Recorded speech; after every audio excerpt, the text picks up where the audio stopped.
ছেলে মেয়েকে স্কুলে পাঠিয়ে দিয়ে আজকে আর ঘুমাইনি, টুকটাক কাজ করলাম আর এখন কি রান্না করব এই টেনশন নিয়ে ঘুরতেছি। আসসালামু আলাইকুম এভরিওয়ান, কেমন আছেন? আশা করছি সবাই খুব ভালো আছেন। আলহামদুলিল্লাহ আমরাও ভালো আছি। তো এই তো রান্না বান্না কি করব ভাবতে ভাবতে এক পোটলা মুরগির মাংস বের করলাম আর একটা ইলিশ মাছ বের করছি। ওর পাপাকে বলছি লাউ পাঠাইতে, লাউ দিয়ে রান্না করব। আর এদিকে আমরা জাম্বুর এগুলা নামাই রাখছি। প্রতিদিন আমি টুকটাক এগুলা রাখার চেষ্টা করি দুপুরবেলা ওরা স্কুল থেকে আসলে যাতে খেতে পারে। কি কি রান্না করব সবকিছু নামিয়ে রেখে এসে আমি একটু বারিন্দায় আসলাম গাছটা দেখার জন্য। কিন্তু গাছটার অবস্থা দেখে আমার মনটাই খারাপ হয়ে গেল। গাছটা জানি কেমন হয়ে যাচ্ছে, রোদ্রের কারণে মনে হচ্ছে এরকম হয়ে গেছে। 3-4টা করলা আসছে, এখন এগুলা বড় হবে কিনা জানি না। এই পর্যন্ত যে আগাইছে এটাই আমার জন্য অনেক। তো বাইরে তো প্রচন্ড রোদ, গরমে অবস্থা খারাপ সবারই। আমার ছেলে মেয়ের কি অবস্থা হয় কে জানে, স্কুলে ঠিক মতো ফ্যান এসি চালাই কিনা আল্লাহ মাবুদি জানে। রোদ হোক আর বৃষ্টি হোক কফি তো লাগবেই। তো এক কাপ কফি বানিয়ে খেয়ে নিলাম। কফি খেয়ে রান্নাঘরে চলে আসলাম। এখন একেবারে রান্না বান্না শেষ করে রান্নাঘর থেকে বের হব।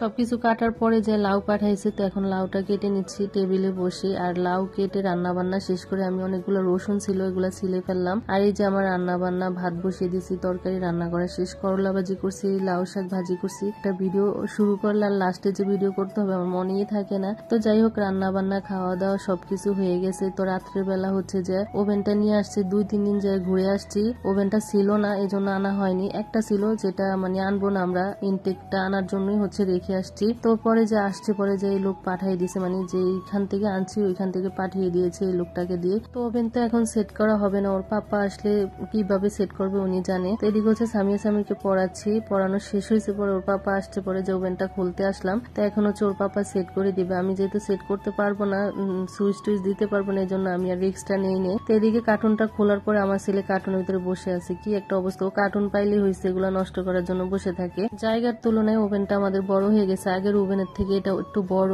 তো যাই হোক কোনো ব্যাপার না। আর এই ভিডিওটা এই পর্যন্ত, সবাই ভালো থাকবেন, আল্লাহ হাফেজ।